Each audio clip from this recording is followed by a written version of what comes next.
मेरा दिल था आज ही में जाने का। अस्सलाम वालेकुम नाज़रीन, उम्मीद है आप सब खैरियत से होंगे। वेलकम बैक टू बायोवामिक चैनल। जैसा कि हमारे पॉडकास्ट की सीरीज़ चल रही थी, जेएसएमयू के डिफरेंट डिफरेंट नंबर, आपने नंबर असातिज़ा को देखा, जैसे कि मैम इमराना, फिर हमने डॉक्टर अंबर को अपने पॉडकास्ट में किया। इसी तरह आज हमारे दरमियान एक बहुत ही इम्पोर्टेंट पर्सनैलिटी हैं जेएसएमयू की, जो कि इस टाइम पे हेड ऑफ द डिपार्टमेंट है, फिजियोलॉजी डिपार्टमेंट की। आज हमें ज्वाइन किया है मैम नूरुन निसा ने। She is the sweetest teacher I have ever seen. मतलब कि यहाँ बच्चे इनको कितना भी तंग कर लें, स्पेशली हमारे बैच ने तो मैम आपको बहुत तंग किया है और हमारे बैच तो उसके बाद बहुत मशहूर हो गया है। लेकिन इन्होंने आज तक मैंने देखा है कि इन्होंने कभी बैच को डांटा नहीं। कोई अटेंडेंस लगा के निकल रहा हो तो उनको भी इतना मतलब पॉइंट आउट नहीं किया। अभी का मुझे हाल नहीं पता कि क्या हो रहा है जूनियर बैचेस के अंदर, लेकिन मैम जो है वो हमेशा बहुत हेल्प करती हैं और हर स्टूडेंट को बहुत रेस्पेक्ट देती हैं। और हम इनसे फ्रेंडली होकर आराम से बात कर सकते हैं। मैम इतनी सीनियर हो गई हैं फिर भी हमें एज ए फ्रेंड डील करती हैं। Thank you so much ma'am, आपने आज मुझे टाइम दिया और आपने मेरे चैनल को टाइम दिया अपने पॉडकास्ट के लिए। मैम आपकी भी लाइफ जो है वो एक इंस्पिरेशनल तरीके से चली है और कुछ चीज़ें तो आपने मुझे बीच में बताई। उसी से रिलेटेड आज आपसे कुछ सवाल करेंगे, ठीक है? जी तो शुक्रिया बहुत आपका। मैम कुछ सवाल होंगे कि जो मैंने पहले टीचर से पूछे और फ्यूचर में हो सकता है उन टीचर से हम सेम सवाल ही पूछें। कुछ सवाल वो होंगे, तो फिर उस बाकी जो सवाल होंगे वो आपकी ज़िंदगी से रिलेटेड, जो आपके थोड़े से चेंजेस वगैरह हैं या दूसरों से जो मुख्तलिफ आपने इंस्पिरेशनल स्टोरीज हैं वो इंशाल्लाह आपसे पूछेंगे।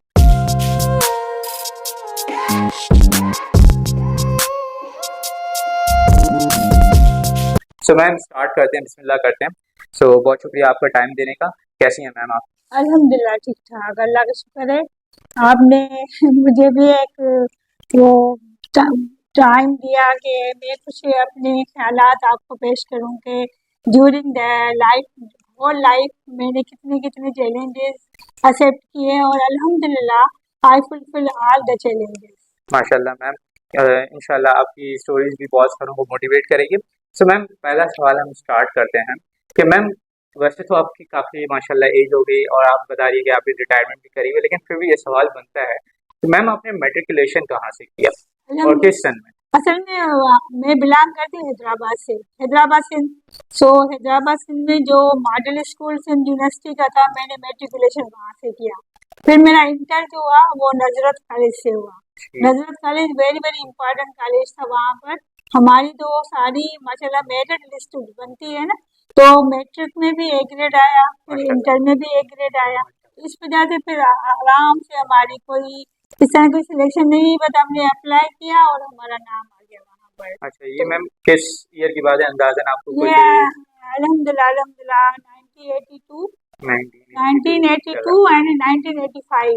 1985। 82 I complete my matriculation examination and in 1985 I complete my inter examination. अच्छा, मैं अगर गलत नहीं हूँ तो ये शायद जनरल ज़िया-उल-हक का दौर था उस टाइम पे। वो लेकिन हमें इतना शऊर नहीं था कि किसका दौर है, क्या है क्या नहीं है। हमें जो बुक्स में पढ़ना होता था और ना हमारे पास कोई मोबाइल था ना कोई नेट था, तो सारा होली सोली हमें एक तो टीचर की रेस्पेक्ट करनी होती थी।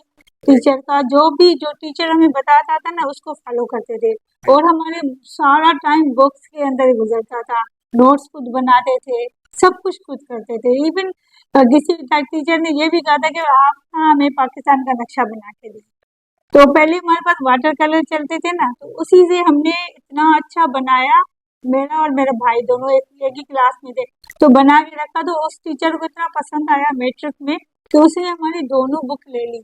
तो ये मैं अपने पास रखता हूँ कि आगे जो स्टूडेंट आएंगे उनको दिखाऊंगा कि आपने कितना अच्छा कमाल से ये कलरिंग भी की है और इतना मैप अच्छा बना दिया माशाल्लाह, पाकिस्तान। यानी दूसरे टीचर्स के साथ आप भी जो है वो एक शाइनिंग स्टार में अल्हम्दुलिल्लाह अल्हम्दुलिल्लाह। मैम मुझे ये बताएं कि कॉलेज और स्कूल लाइफ में से बेहतर कौन सी लगी आपको?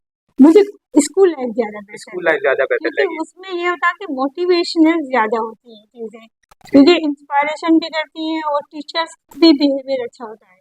और हम थ्रू आउट स्कूल लाइफ जो है ना हमारी तकरीबन 10 इयर्स तक गुजरती है और कॉलेज लाइफ तो जस्ट 2 इयर्स की होती है। उसके बाद हम डिस्ट्रीब्यूटेड हो जाते हैं, कोई कहाँ चला जाता है कोई कहाँ चला जाता है। तो बेहतर स्कूल लाइफ है। सही मैम, वो कुछ लोग अपना, हर किसी का अपना नजरिया, किसी को कॉलेज अच्छा लगता है तो किसी को स्कूल अच्छा लगता जी है जी। मैम। तो मैम ये बताएं कि कोई स्पेशल इंसिडेंट ऐसा हुआ, कोई ऐसी इंटरेस्टिंग स्टोरी हो आपकी कॉलेज या स्कूल में, क्या होता है ना कि एक बार ये हुआ या किसी टीचर ने ये कहा या किसी दोस्त के साथ लड़ाई हुई या किसी दोस्त के साथ बाहर चले गए घूमने फिरने, ऐसा कोई ऐसा नहीं नहीं इंसिडेंट? ऐसा कोई, क्योंकि मेरी नेचर में लड़ाई तो है नहीं, सही। ठीक है ना। तो मैं ज्यादातर हेल्पिंग रही हूँ सबकी। तो जैसे मेरे साथ भाई होता था तो वो मैथमेटिक्स पढ़ाता था, इवन उसी क्लास को। अच्छा माशाल्लाह। वो मेरा भाई अभी जिंदा नहीं है। अल्लाह तो उनको हम जन्नत दोनों नसीब करे। हम दोनों साथ रहे की क्लास में थे, लेकिन वो मेरा भाई टीचर की भी गलती निकालता था कि सर आपने एक्स वाई जेड जो भी एलजिब्रा होता था तो वो आपने गलत पढ़ा है। और मैं पता है क्या करती थी कि वो इंग्लिश में ज्यादा मास्टर थी मैं। तो वो टीचर को जो है ना वो वर्ब एडजेक्टिव जो भी मीनिंग होती उसमें उनकी मिस्टेक निकाल लेती थी। तो अच्छा। सारे स्टूडेंट फिर स्कूल में हमारे पास आ जाते थे, मेरे और मेरे भाई के पास, कि सही। इंग्लिश आप पढ़ाएं और मैथमेटिक्स वो पढ़ाएगा। सही। माशाल्लाह मैम, ये काफ़ी इंस्पिरेशनल चीज़ें हैं जो आप बता रही हैं। अच्छा मैम, उस वक़्त आपने कहा कि बुक्स बुक्स ही होती थी आपके पास और कुछ कोई सोर्स नहीं, ऑब्वियसली उस टाइम पे तो मोबाइल आए भी नहीं थे इस टाइप के, और नेट का तो आपके हैदराबाद में फिर नामो निशान भी नहीं होगा। सो मैम मुझे ये बताएं कि एमकेट उस टाइम पे होता था आप लोगों का कोई? नहीं, एमकेट हमारे नहीं नहीं, होता था? हमारा मेरिट पे होता था। अच्छा, सिर्फ मेरिट पे जो मतलब? हमारी इंटर में परसेंटेज आती थी ना, तो according to the district wise, अच्छा। According to district wise merit बनती थी। सही। जैसे इतनी सीटें हैदराबाद की हैं, इतनी सीटें दादू डिवीजन की है, जो भी डिस्ट्रिक्ट वाइज है। तो फिर इस तरह वो मेरिट वाइज, तो उस वक्त क्या होता था, public service commission is very very important. सही। और मतलब एमबीबीएस में नहीं, आने के लिए? एमबीबीएस नहीं, एमबीबीएस में तो मेरिट पे आ गए थे। मेरिट पे मैं आ गए। अल्हम्दुलिल्लाह मेरा तकरीबन दादू डिवीजन में था और थर्ड या सिक्स नंबर था मेरा, माशाल्लाह। माशाल्लाह मेरिट में। सही। तो मैम किस मेडिकल कॉलेज में आपकी वापसी हुई फिर? हाँ, पीपल्स मेडिकल कॉलेज नवाबशाह। अच्छा, पीपल्स मेडिकल कॉलेज जो पम्स है, हाँ, पिम्स जो है। पिम्स है। नहीं, पिम्स है, पम्स। पम्स, सॉरी हाँ, पम्स जो है वहाँ से आपने मतलब।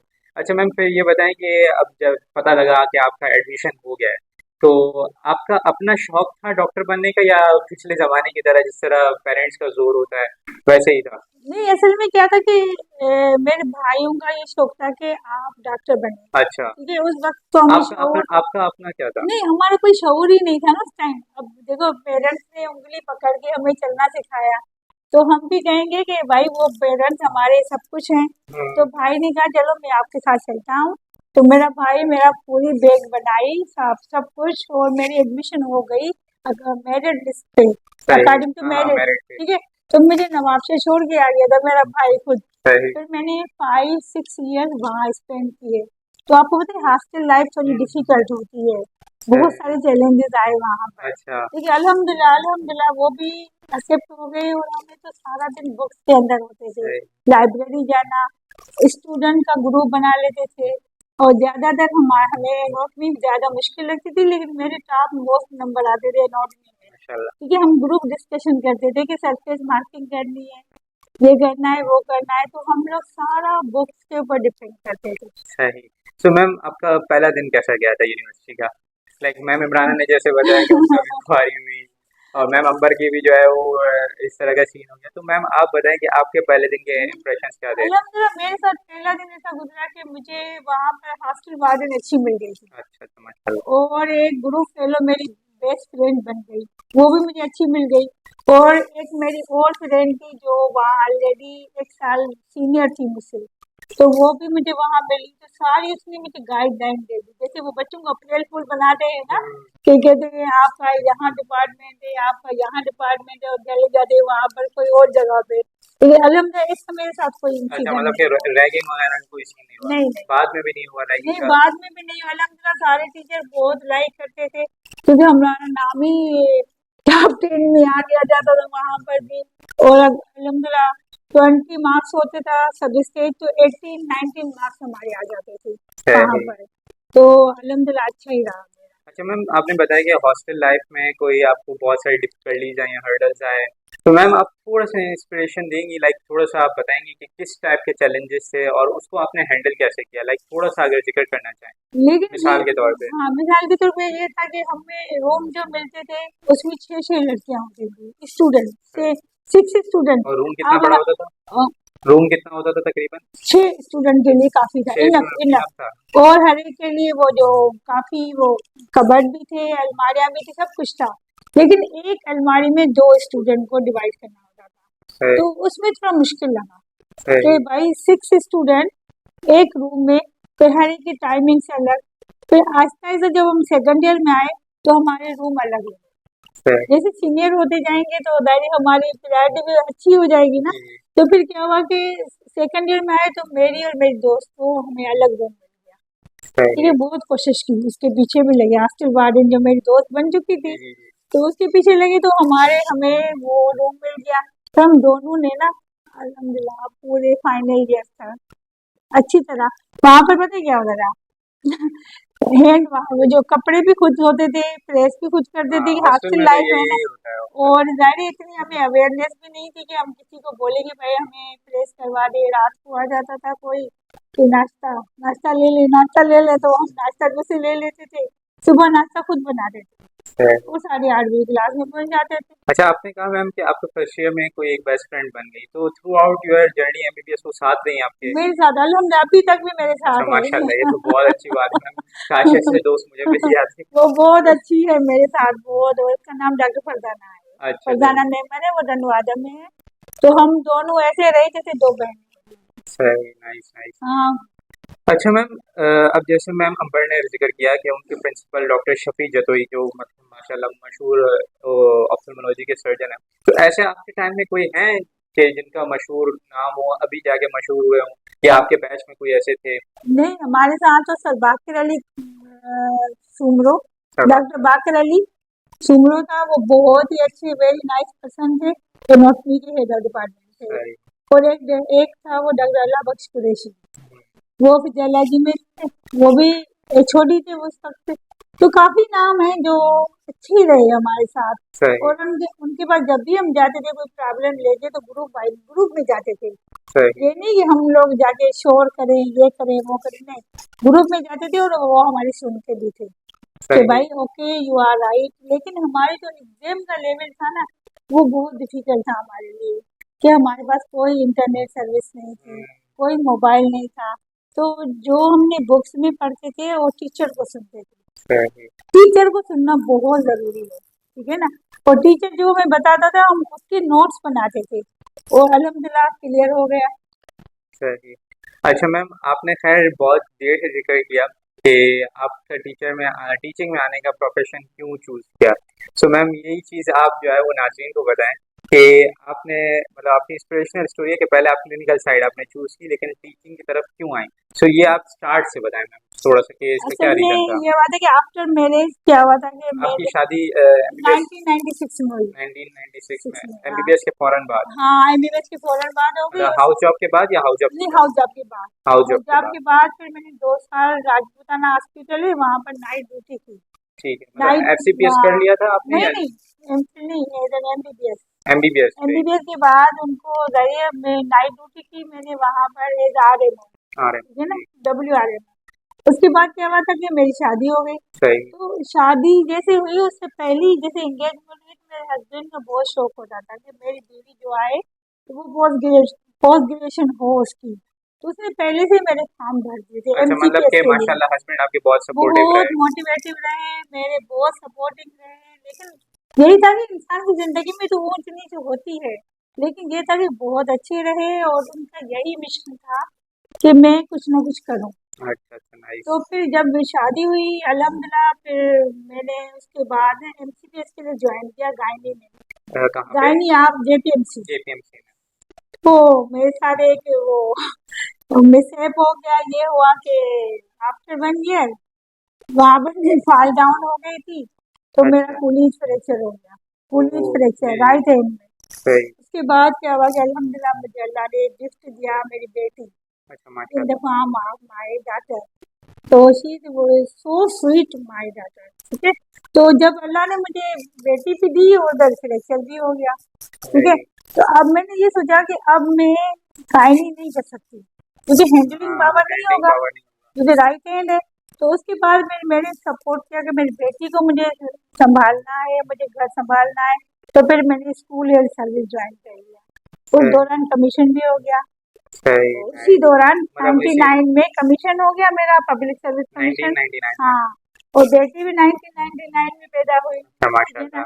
तो ये हुआ कि फिर उसके साथ वो मेरी जॉब जो है ना, वो स्कूल है सर्विस में चली गई, मैंने करवा दी कि भाई बेटी को भी देखना है, घर को भी देखना है। फिर मेरी दिल्ली की एक ख्वाहिश थी कि मैं किसी कॉलेज को ज्वाइन करूँ, टीचिंग में मेरा ज्यादा शौक था। सही। तो उसमें क्या हुआ था कि फिर जब क्लिनिकल साइड आई तो 2008 में मेरा एडमिशन हुआ एमफिल, सही। और 2003 से 2006 में मेरी इधर आई जेएसएम, जब एसएमसी, जब एसएमसी 2006 था में आई आप? 2006, 3 साल के लिए, अच्छा 3 साल द के लिए आए। Purpose of MPhil requirement. अच्छा एमफिल रिक्वायर्ड। हाँ, तो वो भी मैंने पूरा कर लिया। सही तो मतलब माशाल्लाह आपका एमफिल हुआ हुआ है। हाँ, एमफिल हुआ है। तो फिर 2008 से लेके 2011 तक मैंने एमफिल पूरा कर लिया अल्हम्दुलिल्लाह। फिर क्या हुआ कि मुझे बैक टू अपनी ओरिजिनल पोस्ट पे जाना पड़ा, क्योंकि गवर्नमेंट जॉब थी ना। हाँ कॉलेज में मतलब। हाँ, कॉलेज नहीं, वो clinical side Korangi Landhi town अच्छा में, मतलब आपने दोबारा क्लिनिकल साइड लिया। क्लिनिकल, क्योंकि मुझे अपनी ज्वाइनिंग तो देनी थी ना। सही। तो क्लिनिकल साइड गई, लेकिन इसमें क्या हुआ कि मेरे हस्बैंड ने बहुत कोऑपरेट किया मेरे साथ जब मेरा एमफिल का पीरियड था। और एक मेरे पेरेंट्स, सही। पेरेंट्स की इतनी मदद हुई कि जैसे मुझे बेटी का कोई फिक्र नहीं, मेरी बेटी उस टाइम की 6-7 क्लास में, और मैं एमफिल कर रही हूँ माशा अल्हम्दुलिल्लाह। ये कि मैं दोबारा जैसे क्लिनिकल से फिर टीचिंग लाइन आई, और एमफिल का पूरा अल्हम्दुलिल्लाह बहुत अच्छी मेरी तकरीबन 82% आ रही एमफिल में। माशाल्लाह माशाल्लाह। हाँ, फिर मैंने 4 साल गांधी टाउन में जॉब की सही। एज ए WR, मतलब कराची में आ गए। कराची में गांधी टाउन कोरंगी। सही किस हॉस्पिटल में? ये Sindh government hospital Korangi number 5, सही। 5, तो आपने 2011 के बाद 2011 से 2015 2015 तक वहां मैं पे वेट आपने। कर रही थी कोई एडवर्टाइजमेंट आ जाए, कोई एड आ जाए जिसमें मैं एमफिल को भी इनहांस करूं और मैं यूज करूं एज ए टीचिंग, क्योंकि टीचिंग मेरा बहुत शौक था ये था। आपके स्कूल लाइफ में भी आपने बताया कि बच्चे हाँ, आपसे पूछा करते थे। हाँ, तो मेरा तो टीचिंग बहुत बस। शौक था। और मैं इसलिए करना चाहती थी कि मैं अपने घर को भी प्रोटेक्ट करूं, घर को भी देखूं। ये नहीं खाली मैं गायनी में अगर चली जाती तो मुझे एवरी टाइम ऑन कॉल रहती, सही। ठीक है ना। लेकिन ये हुआ कि टीचिंग मेरा फर्स्ट प्रायोरिटी टीचिंग थी। सही। तो फिर मैं अल्हम्दुलिल्लाह 2015 में एडवर्टाइजमेंट आ गई, और मैंने इधर इंटरव्यू दिया, और मैं सिलेक्ट हो गई इस माशाल्लाह। लिए। सही। तो मैम यहाँ पे जब आप 2015 में आई तो उस टाइम पे आपकी पोजीशन क्या थी लाइक? Assistant professor. अच्छा असिस्टेंट प्रोफेसर से आपने ज्वाइन किया। जी, जी। ठीक। अब मैम जैसे होता है ना कभी कभार होता है कभी कभार क्या अक्सर अब भी हो रहा है कि लाइक पेरेंट्स जो है वो इस पर्पस के लिए लड़कियों को भेज देते हैं कि एमबीबीएस करो अच्छा रिश्ता आ जाएगा। तो मैम आपके पेरेंट्स का क्या था कि लाइक एमबीबीएस कर लो तो रिश्ता करवा लो बस घर संभालो ऐसा था या फिर उन्होंने कहा नहीं, कि उन नहीं लोगों ने नहीं? कहा बस तुम डॉक्टर बन जाओ अगर बनना चाहो तो। अच्छा बनना चाहो तो बन उसने जाओ। मेरी विल पे रखा, लेकिन मेरा हमें उतना शऊर नहीं था कि हम पेरेंट्स के लिए जाएं। सही। अभी तो बच्चे सिलेक्ट कर लेते हैं ना कि हमें यहाँ जाना है, ये करना है, इस टीचर को पसंद नहीं है तो इसका क्लास नहीं लेना, ये लेना है, ये टीचर बहुत अच्छा पढ़ाती है। ये बच्चों की अब चॉइस हो गई, पहले हमारी कोई चॉइस नहीं होती थी, सही। और हमारी जबरदस्ती भी नहीं करते थे पेरेंट्स, जबरदस्ती भी जो हमारे दिल। अब उसने कह दिया, भाई ने, मेरे भाई का बड़ा शौक था। और एक बात बताओ, मेरा दिल था आर्मी में जाने का भी, अच्छा। क्योंकि मेरे बड़े भाई थे कमांडिंग कमांडिंग ऑफिसर, सही। आर्मी में भी सीओ। तो मेरा भी काफी दिल चाहता था कि मैं इसी तरह अच्छी तरह रहूं आर्मी में, ये वो। लेकिन देखिए विद द हेल्प ऑफ अल्लाह, जो अल्लाह चाहता है ना वही बंदे के लिए बेहतर होता है। हम कितनी भी कोशिश करें, लेकिन जो अल्लाह चाहेगा ना वही हमारे लिए बेहतर होगा। आज यहाँ पर मैं हूँ ना, तो मुझे इतनी दिली सुकून है कि मैंने किसी को हार्ट नहीं किया आज तक। चाहे वो मेरे जूनियर हो, चाहे मेरे स्टूडेंट हो, चाहे मेरे कुलीग हो, कोई भी हो ना, मैंने किसी को तकलीफ नहीं देनी है और ना दूंगी इंशाल्लाह। इंशाल्लाह। यही हमें अल्लाह। मैम आप तो माशाल्लाह बहुत ज़्यादा स्वीट है मैम और काफ़ी ख्याल रखती हैं सबका आप तकलीफ देंगी किसी को। अच्छा मैम ये था कि लाइक आपने जो है वो 2015 से यहाँ से पढ़ाना शुरू किया। तो वैसे जस्ट फॉर फन पूछ रहा हूँ मैम आपकी नज़र में इस टाइम सबसे बेहतर बैच क्या लगा या बेहतर टेन्योर क्या लगा? एक तो आपकी जिना से काफ़ी पहले की उनसीयत है लाइक 90s में आई फिर गई फिर आई हाँ, फिर अब जी, जी, दोबारा जी। ज्वाइन किया। नहीं, लेकिन आपकी क्लास ज्यादा इंस्पिरेशन रही वहाँ में। नहीं मतलब मैं मतलब आपका बेस, पर्सनली नहीं, मैं नहीं बैच नहीं, वाइज पूछ रहा हूँ। मैं वैसे ही आपको बता रही हूँ कि इतनी रेस्पेक्टेबल क्लास रही वो। हमारे बैच हाँ हाँ बिल्कुल, मुझे क्लियरली मैं बोल रही हूँ, ये नहीं कि आपने मेरा इंटरव्यू लिया है तो मैं आपके लिए बोल रही हूँ, क्योंकि अभी तक भी आपकी क्लास को मैं देखती हूँ तो मैं पहचान जाती हूँ कि जो हमारे बच्चे जो होते हैं फ्रंट में बैठते हैं ना, वो टीचर को जो लिसन करते हैं ना, वो हमारी फोकस हो जाते हैं और सीट हो जाती है हमारे ग्रेड में। तो हम लोगों ने आपकी क्लास को ज्यादा पसंद किया। अच्छा मैम, हमें तो सुनने में आता है कि हमारे बैच के बहुत ज्यादा तस्करे हो रहे हैं। बहुत और अच्छा, बहुत अच्छा नहीं रहा। मतलब मैं कह रहा हूँ कि डिग्रेड किया जाता है, कि मतलब मिसालें दी जाती है कि ये बैच बहुत खराब था हमारा नहीं, बैच। अभी जो न्यू फर्स्ट ईयर आया है ना, वो बहुत अच्छा है। अच्छा अभी अभी जो वाला न्यू जो फर्स्ट ईयर जो आया है ना, आगे चल के वो क्या करेंगे वो आई डोंट नो, लेकिन सही ये कि अभी जो न्यू फर्स्ट ईयर आया है ना, वो बैच बहुत ही 29 जो हाँ, आया है। जो 29 वो बहुत अच्छा आया है। और वो क्या कहते हैं कि बस वो खड़े हो जाते हैं जब मैं क्लास पूरी कर लेती हूँ, तो बस कितने बच्चे हो जाते हैं जो क्वेश्चन आंसर कर लेते हैं कि मैडम आपने ये पढ़ाया है तो आप बता दें, तो मैं उनको बता देती हूँ। क्या है, हमें तो बताना है ना, सही ये है। होता है कि हम अगर अच्छी तरीके से बताएं तो।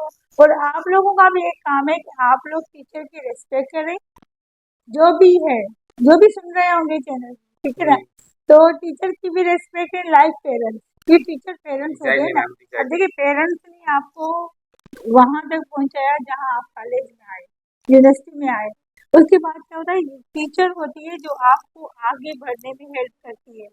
तो सही अगर टीचर की रेस्पेक्ट करेंगे तो उसका भी दिल खुश होगा और अल्लाह आपसे खुश होगा। तो एग्जैक्टली। आपके लिए इतने मंजिल दरवाजे खुल जाएंगे कि आप सोच नहीं सकते कि आप क्या कर रहे हैं, कहाँ थे और कहाँ हैं हम अभी। बेशक। अच्छा मैम, ये बताएं कि हम आम तौर पे ये देखते हैं कि एचओडी की पोजीशन के लिए ज़्यादातर प्रोफेसर्स अप्लाई करते हैं, लाइक अगर टीचिंग साइड पे देखा जाए। तो मैम आपकी रिटायरमेंट भी करीब आ रही, तो आपने अभी तक मतलब प्रोफेसर के लिए क्यों नहीं अप्लाई किया? आई अप्लाइड फॉर प्रोफेसर, अच्छा। लेकिन जैसे एज आएगी तो इंशाल्लाह प्रोफेसर बन जाऊंगी, लेकिन सही। I am now as associate associate professor. Professor आपने कहा। और यहाँ पर देखते सीनियरिटी लेवल, अच्छा सीनियर। अगर मैं इधर आई 2015 और 2022 में मैं एचओडी बनी, सही। तो मैं जो डॉक्टर एजाज थे, एजाज कुरैशी, जी जी। प्रोफेसर एजाज कुरैशी, वो रिटायर हुए, उसके बाद सीनियरिटी में मेरा नाम आ रहा हाँ था वो और तो I already eligible for associate professor, ठीक है ना।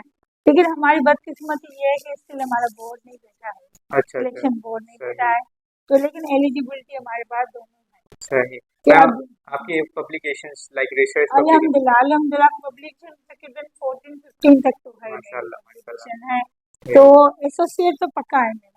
ठीक। लेकिन अभी इंशाल्लाह वो भी अप्लाई अप्लाई कर लिया है प्रोफेसर के प्रोफेसर के लिए, लिए। इंशाल्लाह वो भी आ जाएगी, फिर देखेंगे कि सही। अल्लाह अल्लाह जो चाहेगा वही होगा। इंशाल्लाह। अच्छा मैम, आपने कहा कि आपकी क्लिनिकल साइड का शौक गायनी का था, तो मैम आपने टीचिंग में फिजियो को ही क्यों चुना, लाइक कि why not other subjects, why हाँ, फिजियो? ये भी एक कहानी है। Physiology is a very very interesting topic, ठीक सही। है। और फिजियोलॉजी का मेरी क्लियर हो गई थी, वो उसमें उसमें हमारी एंट्री टेस्ट हुई थी, अच्छा। ठीक है, फिजियोलॉजी में, और मेरा टीचिंग एक्सपीरियंस भी फिजियोलॉजी में रहा सही। 2.5 ईयर, अच्छा टू अच्छा। Point five year as a lecturer. तो मुझे इसलिए कि मुझे पता होना चाहिए कि मेरी बॉडी में क्या फंक्शनिंग हो रही है, इलाबोरेट करूँ, उसको मैं देखूँ कि बॉडी मैकेनिज्म क्या है। अगर कोई मुझसे पूछेगा कि भाई फिजियोलॉजी क्या है इसकी, तो मुझे आना चाहिए, तो मुझे फिर ज़्यादा फिजियोलॉजी पसंद आई। सही। हालांकि आपने कहा कि आप एनाटमी में टॉप किया तो करती आप थी। क्या कहते थे कि एनाटॉमी का भी अलग मसला था कि वहाँ पर वो तो कॉलेज लाइफ में थी, लेकिन बाद में सोचा कि एनाटॉमी के चक्कर में नहीं पढ़ूंगी। फिजियोलॉजी याद करने के लिए बहुत। बहुत साफ सब्जेक्ट है, जी मैम। बहुत ही साफ है, और आप बैठेंगे ना, जब भी आप पढ़ेंगे आपको नई चीज मिलेगी, जी नई चीज मिलेगी वो। नहीं चीज तो तो होती ये है ऑब्वियसली। बहुत ही इजी एंड इंटरेस्टिंग सब्जेक्ट है, तो इसलिए मैंने फिजियोलॉजी को सिलेक्ट किया। सही। अच्छा मैम, एक सवाल उठता है कि माशाल्लाह आपने बताया कि आपके हस्बैंड भी जो है वो डॉक्टर हैं और आप भी डॉक्टर। तो मैम अक्सर अभी तो फिलहाल, पहले तो खैर इतना नहीं होता था, लेकिन अभी जहन में यही होता है लोगों के कि भाई बाहर निकल जाओ, हालात सही नहीं है और हम्म, डॉक्टर को इज्जत नहीं मिल रही, ये नहीं हो रहा, वो ये मसले हैं वो मसले हैं मुल्क के अंदर। तो मैम मेरा ये सवाल है कि आपके हस्बैंड और आप बाहर क्यों नहीं गए, लाइक क्यों पाकिस्तान में आपने स्टे किया और क्या रीजन है इसका अभी तक स्टे देखिए, करने का? आफ्टर मैरिज हमारी लाइफ जो है ना हस्बैंड के पीछे होती है। जी जी, ये एग्जैक्टली अल्लाह की कुदरत है एग्जैक्टली। कि और मेरे हस्बैंड का यहाँ अच्छा सेटअप है। यहाँ पर जेपीएमसी में एचओडी है, नेफ्रोलॉजी में। अच्छा माशाल्लाह। हाँ, एचओडी है, प्रोफेसर भी हैं सही। और शाम को क्लिनिक करते हैं। तो इतने पेशेंट होते हैं डायलिसिस के, क्रॉनिक रीनल फेल्यूर के। तो ये लोग कहते हैं कि मेरे हस्बैंड जो है ना वो विदाउट डायलिसिस पेशेंट को ठीक कर देते हैं, कंजर्वेटिव ट्रीटमेंट। अच्छा माशाल्लाह। तो अगर इनकी क्रिएटिनिन 9 तक भी आ जाती है ना, तो वो अगर सिम्टम्स कोई नहीं है तो कंजर्वेटिव ट्रीटमेंट में चलते हैं। तो फिर हमें अपने घर को भी देखना होता है। और मेरी बेटी बेटी माशाल्लाह अभी उसने क्वालिफाई किया है एमबीबीएस। अच्छा माशाल्लाह। हाँ हाँ। तो कब? अभी ये 2000 अभी क्या है 2024 में। 24 में ये जो अभी बैच हाँ अभी है। जो बैच तो अभी जो पास आउट हुआ है ना तो उसने जाउदीन यूनिवर्सिटी से किया। माशाल्लाह। तो माशाल्लाह उसने भी क्लियर कर दिया है एमफिल ओ एमबीबीएस। तो फर्दर क्या प्रोग्राम है वो जब अल्लाह चाहेगा जो भी होगा देखेंगे। बाकी हमारा फिलहाल कोई बाहर जाने का कोई अच्छा इरादा मतलब आपकी बेटी का भी नहीं है फिलहाल? नहीं। बेटी का हो सकता है। अच्छा बेटी का हो सकता हाँ है। लेकिन हमारा नहीं है क्योंकि वो अभी यूएसएमएल की तैयारी। अच्छा वो तो भी उसका सिस्टम। मतलब समझे कि क्या होता है यूएसएमएल सही के लिए हाल जोरदार ओपन। तो सही। हमारे मुल्क जैसा भी मुल्क है बस हमारा तो है ना, जी मैम हमें कहीं एग्जैक्टली। पासपोर्ट लेके घूमना नहीं पड़ता है कि सही। हमें आइडेंटिफिकेशन हो कि हमें किस मुल्क से बिलोंग करते हैं। विदाउट पासपोर्ट हम उस जगह क्रॉस ही नहीं कर सकते। हम जी रहे हैं, अल्लाह आगे हमारे मुल्क को अच्छा बनाएगा ये दुआ करते सही। हैं। अच्छा मैम नेप्रो के 2 वार्ड हैं तो आपके हस्बैंड कौन से वार्ड के? मैं वार्ड 22 वार्ड 22 के नाम क्या है? Doctor Abdul mannan Junaid. अच्छा सही सही माशाल्लाह। ठीक है मैम। तो आपने जो है वो बहुत सारी हाँ बहुत सारी जो है वो आपने चीज़ें डिस्कस की, बहुत सारी इंस्पिरेशनल स्टोरीज बताई। बस आखिरी के 1-2 सवाल आपसे पूछूंगा कि मैम ये है कि लाइक आपने इतनी ज़िंदगी गुजारी, ठीक है, आपके डिफरेंट एक्सपीरियंस होंगे, डिफरेंट चीज़ें रही होंगी। तो मैम ये बताएं कि आपकी लाइफ का बेस्ट पार्ट कौन सा था, कौन से हर्डल्स आए और कोई एडवाइस देना चाहेंगी लाइक आपकी अगर आपको कौन सी लाइफ दोबारा चाहिए, मतलब कि कौन सा टेन्योर दोबारा चाहिए तो आप उसको ज़्यादा करेक्ट कर सकें, या यूनिवर्सिटी के स्टूडेंट्स के लिए आप क्या पैगाम देना चाहेंगी कि उनको अपनी लाइफ बेहतर कैसे बनानी चाहिए? बस ओवरऑल मेरी लाइफ चैलेंजिंग रही है सही। लेकिन विद मेरे हस्बैंड की सपोर्ट, मेरी बेटी की सपोर्ट और मेरी अल्लाह की सपोर्ट रही है। अल्लाह की बहुत हेल्प रही है। तो हर चैलेंज को मैंने क्लियर कर दिया है, वो क्लियर हो गए अल्लाह की मदद जी से। मैम ठीक है। एग्जैक्टली। और अगर मैं रिटायरमेंट के बाद कहीं जाऊंगी तो फिर भी यूनिवर्सिटी में जाऊंगी। सही। यूनिवर्सिटी को ज्वाइन करूंगी या किसी कॉलेज को ज्वाइन करूंगी, कोई अच्छा कॉलेज हो मतलब जहाँ पर। रिटायरमेंट के बाद भी हाँ स्टिल हाँ टीचिंग का आपको हाँ, शौक है? टीचिंग का ही शौक है। यही है ये भाई अच्छा लगता है कि जब मैं एग्जामिनर बन के जाती हूँ तो अच्छा ही लगता है कि बताइए क्या पता थोड़ी सी गलती की वजह से कोई बच्चा फेल हो जाए तो उसको कम से कम पासिंग तो मार्क्स दे दें। जी जी मैम तो एग्जैक्टली। ये होता है कि भाई कम से कम किसी का फ्यूचर बच हाँ जाएगा। मैम ये भी आपकी बहुत अच्छी क्वालिटी है। खैर आप तो डायरेक्टली आंसर नहीं बता लेकिन काफ़ी सारे हिंट देती हैं, क्योंकि होता है कि बच्चा पूरा साल पढ़ता है और बहुत सारी चीज़ें होती है। तो भाई ma'am is one of those teachers के जो कोशिश करती हैं प्रॉफ मैम कि बच्चा खुद बोल ले, मतलब कि उसके जहन में ऑब्वियसली मैम पढ़ के आते हैं काफ़ी सारे स्टूडेंट, जहन में बात होती है लेकिन at the end of paper बहुत सारे टेंशन होते हैं और इतना ज़्यादा कोर्स एक साथ रट के आते जी हैं। जी तो मैम ऑलवेज हेल्पिंग रही हैं हर टीचर के साथ, और मैम को मैंने भी दिया है अपना वाइवा, और मैं ये अपने एक्सपीरियंस के साथ कह रहा हूँ कि मैम जो है वो काफ़ी हेल्प करती हैं। तो मतलब कि मैम आपके रिटायरमेंट के बाद भी प्लान है? हाँ यही है कि किसी कॉलेज को ज्वाइन कर लूंगी ठीक है। इंशाल्लाह। तो मैम बस ये है कि आप भी बहुत इंस्पिरेशन रही, आपने चैलेंजेस फेस किए, आपने जो है वो बहुत सारे सॉल्यूशंस निकाले। बस आखिर में मैम चाहूँगा कि आप एडवाइस कर लें उन लड़कियों के लिए या उनके घर वालों के लिए कि जो ये सिर्फ सोच के आते हैं कि एमबीबीएस में आ जाए, भाई इसको गोल रोटी बनानी आ जाए, अच्छा रिश्ता मिल जाए और एमबीबीएस की पढ़ाई छूट जाती है उनकी। सो मैम ऑब्वियसली कि ये करना तो बहुत गलत है और गवर्नमेंट के ऊपर इतना बर्डन आ जाता है। सो मैम इससे रिलेटेड आप कुछ अगर एडवाइस करना चाहें? हर एक का कोई होता है ना कि कहते हैं कि हमें क्या बनना है, जी वो जी होता है ना एक तरह से। एग्जैक्टली। तो अब ये अगर लड़कियां या लड़के आ जाते हैं मेडिकल में तो पहले तो उनको ये एडवाइस करूंगी कि कम से कम टीचर की रेस्पेक्ट करें। ठीक। ठीक है। हाँ एग्जैक्टली। उस यूनिवर्सिटी में आते हैं तो उसी के रूल्स एंड रेगुलेशन को अप्लाई करें। ऐसा ना हो कि आप आए बायोमेट्रिक करके चले गए, ठीक है ना, ये भी गलत है।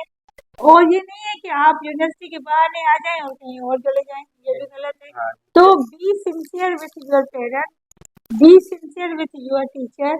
और जो टीचर डेली आप वेबसाइट देखें, स्टडी गाइडलाइन देखें, जो भी स्टडी गाइड है, और उसमें देखें फॉलो करें कि टीचर आपको क्या इम्पोर्टेंट क्वेश्चन कह रही है। इसका मतलब ये होता है कि वो इम्पोर्टेंट ही है, ठीक है एग्जैक्टली। ना। ऐसा नहीं कि आप इतना शोर करें कि ये नहीं है। भाई लड़कियां और लड़कों के लिए बेस्ट लाइन तो तेरी एमबीबीएस अच्छी है, उनके लिए आगे उनका अपना इरादा है कि क्या बनना चाहते हैं। ठीक है, हमारी दुआ है कि जो जो बनना चाहे वो बन जाए, बस अल्लाह से एग्जैक्टली उनका मैम। मिशन पूरा हो जाए। और बस ये कि टीचर और पेरेंट्स के साथ आप सिंसियर रहेंगे तो अल्लाह भी बहुत मदद करता है। फिर अलकासिब हबीबुल्लाह, मेहनती मजदूर अल्लाह का दोस्त है। तो आप जितनी मेहनत करेंगे उतना आपको फल अच्छा मिलेगा।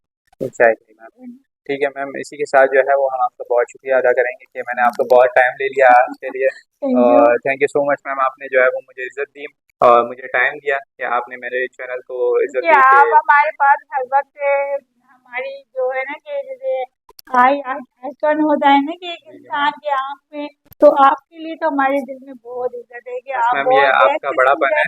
बेस्ट स्टूडेंट रहे हमारे। और हमारे हर प्रोग्राम में आपने पार्टिसिपेट किया जी है। मैम। और लाइक जैसे मुझे पानी की जरूरत पड़ी थी, हमारे जेपीएमसी में कोई कॉन्वोकेशन हो रहा था, तो मैंने आपको सिर्फ एक मैसेज किया था और आप फौरन पानी लेके आ गए थे मेरे मैम लिए। ये तो बस तो ये भी इंसान को याद होता है ना कि कोई अच्छा नेकी का काम करता है, तो कम अज कम उसको बताया जाए कि आपने मेरे साथ ये अच्छा किया, तो वो आई के अंदर वो ऐसे बैठ जाता है बंदा कि वो कभी नहीं भूल बस सकते। मैम हम तो बड़े खताकार हैं। बस ये है कि अल्लाह के है बस तौफीक है कि नेकी का दरिया में डाला हम, तो ऐसी चीज़ें ये तो आपने मेंशन कर दिया, वरना तो शायद मुझे जहन में भी नहीं है कि ऐसा कोई अमल हुआ था मेरे से। बस अल्लाह जो है वो हर चीज़ कबूल करे, जो भी अमाल करते हैं इंशाल्लाह। मैम इसी के साथ मैं जो है वो इजाज़त चाहूँगा। हम शुक्रिया अदा करेंगे मैम डॉक्टर नूरुन्निसा का, जो कि associate professor also the head of department है। और अनफॉर्चुनेटली अगले साल ये रिटायर होने वाली हैं, जो कि बड़े दुख की बात है हमारे लिए, ट्वेंटी क्योंकि सिक्स में 26 में, सॉरी, मतलब कि अभी 2 साल हैं, यानी कि एक और बैच का फायदा हो सकता है प्रॉप के अंदर। तो मैम का बहुत शुक्रिया अदा करेंगे और इसी के साथ मैं आप सबसे इजाज़त चाहूँगा। फिर मिलते हैं इंशाल्लाह नेक्स्ट पॉडकास्ट के अंदर, जो कि कोशिश होगी कि कल हमें ज्वाइन करेंगे डॉक्टर तफज्जुल हैदर जैदी, यानी कि नेक्स्ट वीक। सो फिर इंशाल्लाह उनसे मुलाकात की। बहुत शुक्रिया।